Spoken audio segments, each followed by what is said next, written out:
오늘 2022년 6월 10일 금요일 밤에 하나님께서 우리에게 주시는 말씀은 사무엘상 21장입니다. 다윗이 노베 가서 제사장 아히멜렉에게 이르니 아히멜렉이 떨며 다윗을 영접하여 그에게 이르되 어찌하여 네가 홀로 있고 함께하는 자가 아무도 없느냐 하니 다윗이 제사장 아히멜렉에게 이르되 왕이 내게 일을 명령하고 이르시기를 내가 너를 보내는 것과 네게 명령한 일은 아무것도 사람에게 알리지 말라 하시기로 내가 나의 소년들을 이러이러한 곳으로 오라고 말하였나이다. 이제 당신의 수중에 무엇이 있나이까? 떡 5덩이나 무엇이나 있는 대로 내 손에 주소서 하니 제사장이 다윗에게 대답하여 이르되 보통 떡은 내 수중에 없으나 거룩한 떡은 있나니 그 소년들이 여자를 가까이만 하지 아니하였으면 주리라 하는지라. 다윗이 제사장에게 대답하여 이르되 우리가 참으로 3일 동안이나 여자를 가까이 하지 아니하였나이다.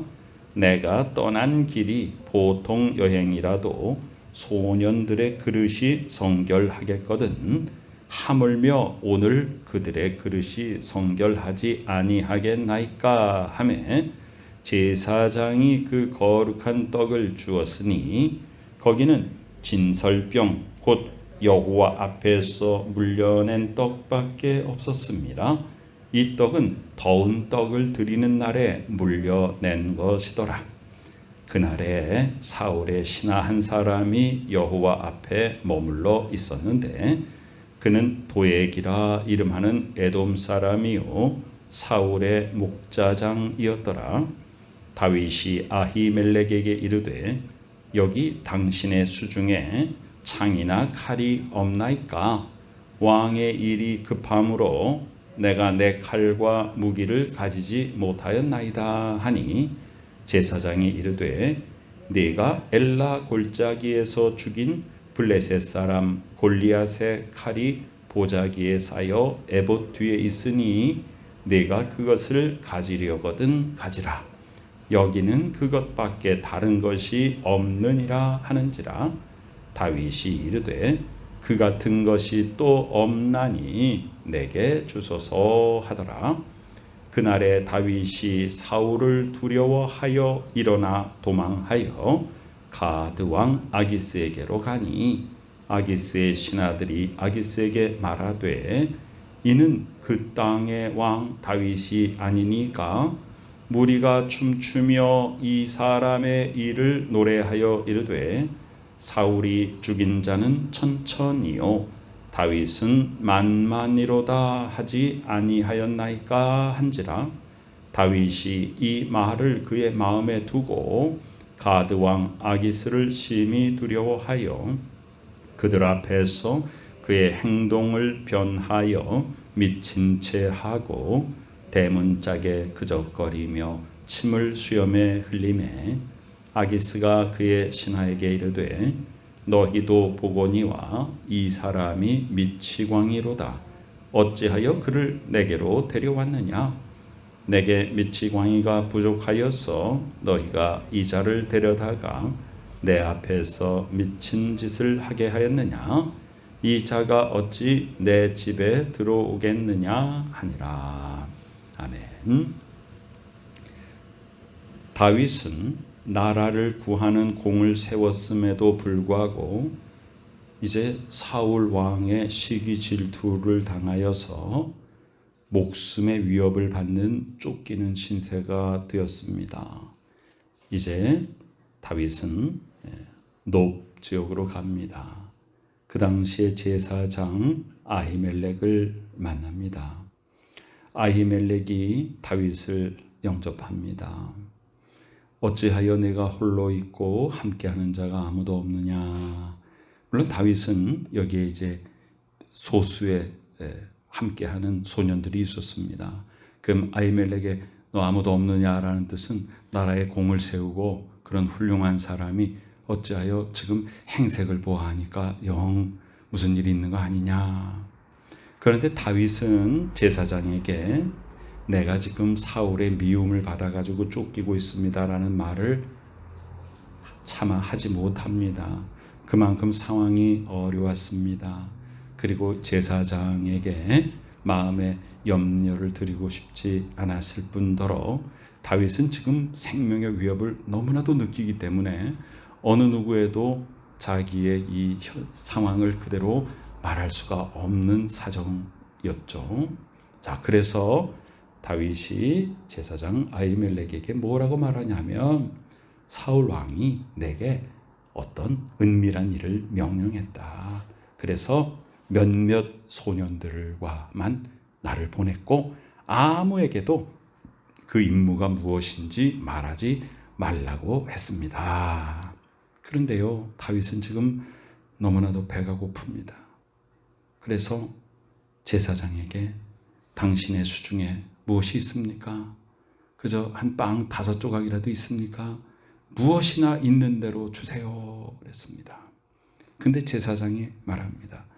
보통 떡, 그냥 보통 우리가 먹는 그러한 빵은 지금 나에게 없고 성막에 드리는 진설병이 있죠.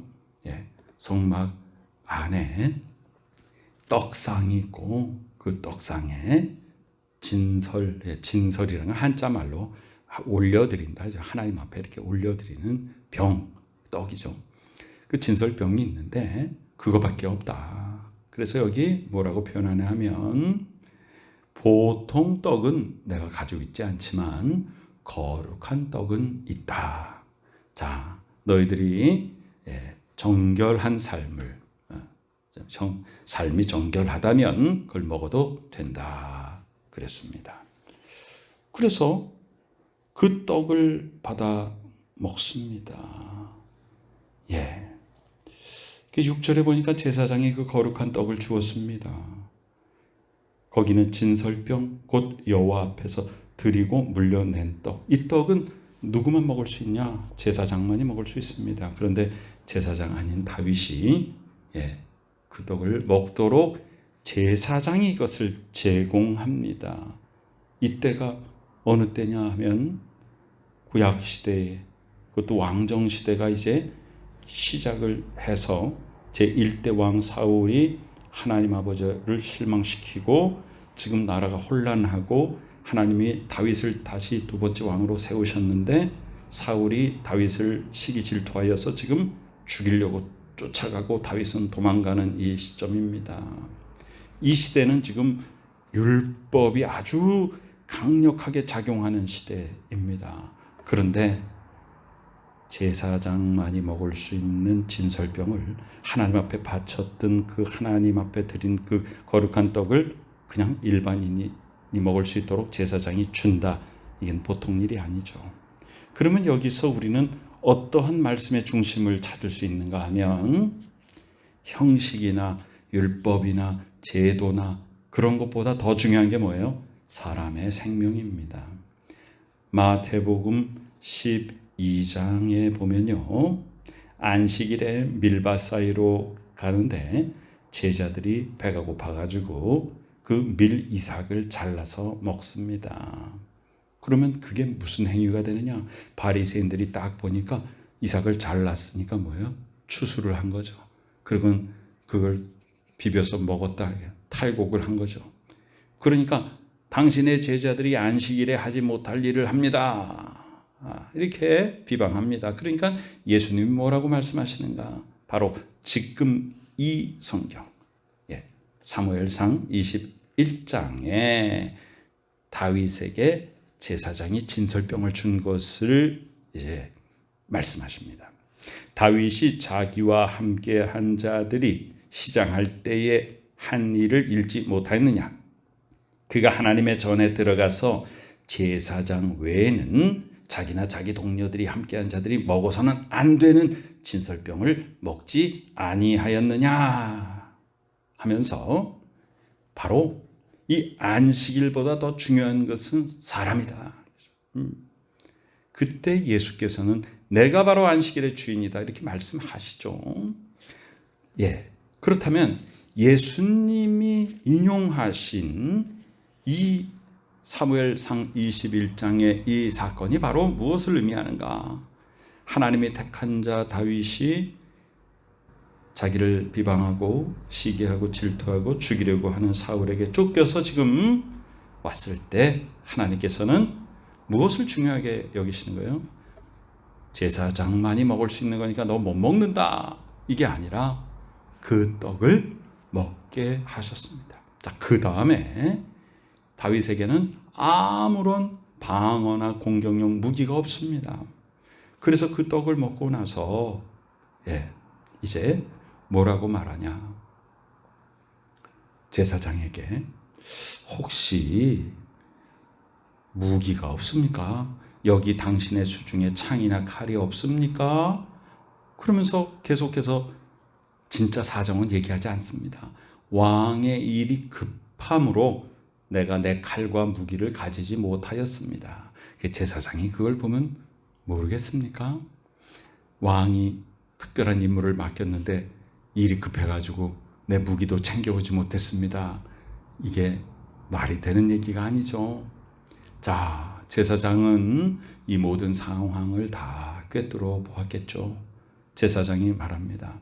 네가 죽인 블레셋 장수 골리앗의 칼이 보자기에 쌓여서 제사장의 옷인 에봇 뒤에 있으니까 네가 그것이라도 가지고 가려면 가지고 가라. 그런데 이것은 어떤 물건입니까? 이거는 국가와 국가대의 전쟁에서 적장을 어느 누구도 이길 수 없는 상황 속에서 어린 소년 다윗이 물맷돌로 그 거인 골리앗을 물리치고 그 칼을 뽑아서 그 목을 베고 그런 굉장히 중요한 의미를 가지는 그런 칼입니다. 함부로 내어줄 수 있는 물건이 아니죠. 이것은 역사적인 의미를 가지고 있는 그런 물건입니다. 예를 들면 우리나라에 어떤 박물관에 역사적인 의미를 가진 그런 물건이 딱 진열이 되어 있는데 내가 그 물건이 필요하다고 해서 그 물건을 꺼내서 내가 사용할 수 있겠습니까? 그러니까 다윗이 먹은 진설병도 바로 이런 율법과 제도 그것보다도 지금 사람의 생명이 더 중요한 것이요. 여기에 그 국가적으로 역사적으로 의미를 가진 그 칼을 선뜻 내어준 것도 바로 사람을 살리려고 하는 것입니다. 그래서 그 칼을 가지고 가게 되죠. 그런데 거기에 목격자가 있었습니다. 에돔 사람 사울의 목자장 도액이 거기서 사울이 거기 있는 것을 보고 나중에 도액이 사울에게 가서 일러 바치게 되죠. 자, 다윗이 사울을 두려워하여서 어디로 도망하는가 하면 블레셋 지역으로 도망합니다. 이것은 사실은 목숨을 건 것입니다. 블레셋은 원수 나라인데 블레셋의 적장을 내가 죽였는데 내가 거기로 도망을 가다니. 근데 이건 지금 어떤 상황입니까? 이스라엘 땅 내에서는 사울의 영향력이 다 지금 미치기 때문에 그 어디도 숨을 곳이 없었습니다. 그래서 적국인 블레셋으로 피신해 들어갑니다. 가드 왕, 블레셋은 5개의 중요 성읍이 있고 거기 각 왕들이 따로 있습니다. 가드 지역, 블레셋의 가드 지역으로 갔어요. 그랬더니 그 왕 아기스의 신하들이 저 다윗이 바로 누군 줄 아냐? 바로 골리앗 장군을 죽인 그자다 하면서 무리들이 이스라엘 백성들이 뭐라고 노래했냐? 사울이 죽인 자는 천천히요 다윗은 만만이로다. 자, 골리앗과의 전쟁에서 다윗이 이겼고 나라를 구했을 때 백성들이 막 노래를 부르죠. 그때 뭐라고 해요? 사울이 죽인 자는 천천히다. 다윗은 만만이다. 다윗이 훨씬 더 100배나 뛰어난 인물이다. 이 얘기를 듣고 사울이 나라를 구한 다윗을 시기하고 질투하기 시작하지 않습니까? 자, 이 가드 왕 아기스의 신하들이 이렇게 말합니다. 저자가 바로 그 다윗이요. 그런데 다윗이 이 말을 그의 마음에 두고 가드왕 아기스를 심히 두려워하죠. 그래서 어떤 지경까지 이르는가 하면 갑자기 침을 흘리고 미친 채 하고 막 대문짝에 몸을 막 비비고 미친 사람처럼 그렇게 다윗이 행동합니다. 얼마나 참 안타깝습니까? 예, 이 어린 소년 다윗이 하나님께서 주시는 그 용기와 은혜와 능력을 가지고 나라를 구원했는데 왕의 시기를 받고 목숨이 위태한 상황 속에서 쫓기고 드디어는 적국으로까지 피신해서 그 왕이 신하들이 자기를 알아보니까 자기가 또 그 왕을 두려워하여서 이제는 막 침을 흘리고 미친 척하고 이런 상황까지 갔다는 것이 얼마나 참 비참한 것입니까? 다윗은 이렇게 아주 삶의 밑바닥까지 내려간 것입니다. 하나님께서 이 연단 기간을 통하여서 다윗을 훈련하시고 하나님께서 강하고 담대한 새로운 왕으로 사용하시기 위해서 하나님이 훈련하시고 지금 연단하시는 그런 과정 속에 있습니다. 우리의 삶이 때때로 내가 뭔가 공을 세웠는데도 내가 칭찬받을 일을 했는데도 도리어 세상으로부터 내가 미움을 받고 오해를 사고 공격을 당하고 이런 일이 없습니까? 우리가 살면서 억울함을 당하고 이런 일들이 우리에게 있단 말이죠. 어느 누구나 그런 기억이 없는 사람이 없을 거예요. 그런데 이 다윗만큼 그렇습니까? 그렇지 않죠. 우리가 예수 그리스도의 십자가를 바라보면요, 우리가 아무리 어떤 고난을 당할지라도 예수 그리스도의 십자가만한 고난이 우리에게 있겠습니까? 그러니까 예수 그리스도의 십자가는 우리가 이 세상에서 겪을 수 있는 모든 고난보다 훨씬 더 큰 고난이기 때문에 도리어 그것이 우리에게 위로가 되고 예수 그리스도는 십자가를 지셨는데 나는 세상에서 이런 어려움과 환난조차 내가 여기에 낙심할 수 있겠는가, 이런 마음을, 이런 용기와 이런 힘을 우리에게 주십니다. 그러나 예수님이 그랬을지라도 우리가 또 예수님은 하나님의 아들이시오 하나님과 동등된 분이시오 바로 우리의 구원자 예수 그리스도니까 그분은 예수님이니까 내가 어떻게 예수님과 똑같을 수도 있겠는가 이렇게 생각할 수도 있겠죠. 그러나 성경의 인물들, 우리와 똑같은 인물들, 그분들이 겪은 일들을 생각하면요, 우리가 지금의 삶에서 상상할 수 없는 만큼의 큰 어려움을 당하고도 그럼에도 불구하고 낙심하지 아니하고 그럼에도 불구하고 하나님을 떠나지 않고 하나님 아버지 은혜를 구하며 끝까지 견디는 자에게 주시는 하나님 아버지의 놀라운 회복과 더 큰 축복을 받아서 승리의 열매를 맺은 것을 우리는 성경의 곳곳에서 발견할 수가 있습니다. 그런 상황 속에서 다윗은 믿음을 잃지 않고 더욱더 하나님 아버지 앞에 고백하고 자신의 삶을 돌아보며 오직 주께만 구원이 있음을 입술로 선포하고 하나님 앞에 아뢰입니다. 이것이 바로 믿음의 사람의 모습입니다. 우리가 믿음을 가지고 있다고 해서 나의 삶이 늘 형통한 것만은 아닙니다. 어려움에 빠졌을 때 우리가 더욱더 그 믿음 위에 더 큰 믿음으로 성장하며 말씀 위에 든든히 바로 서고 복음의 능력 가운데 든든히 서서 하나님 아버지 기뻐하시는 큰 뜻을 이루며 끝까지 견디는 자에게 주시는 하나님 아버지 총체적인 축복이 우리 가운데 넘쳐나서 진정한 승리의 열매 맺는 하나님의 자녀의 삶을 사는 우리 모두가 되시기를 간절히 축원합니다.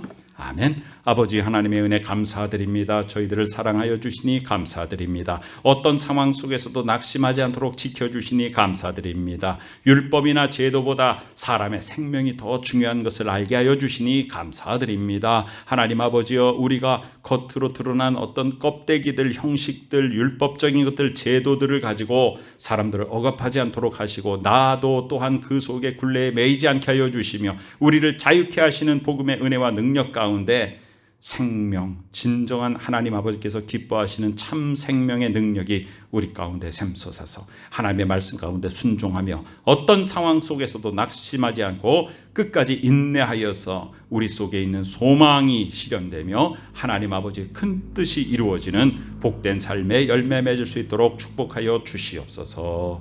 우리 구주 예수 그리스도 귀하신 이름으로 간절히 기도드리옵나이다. 아멘.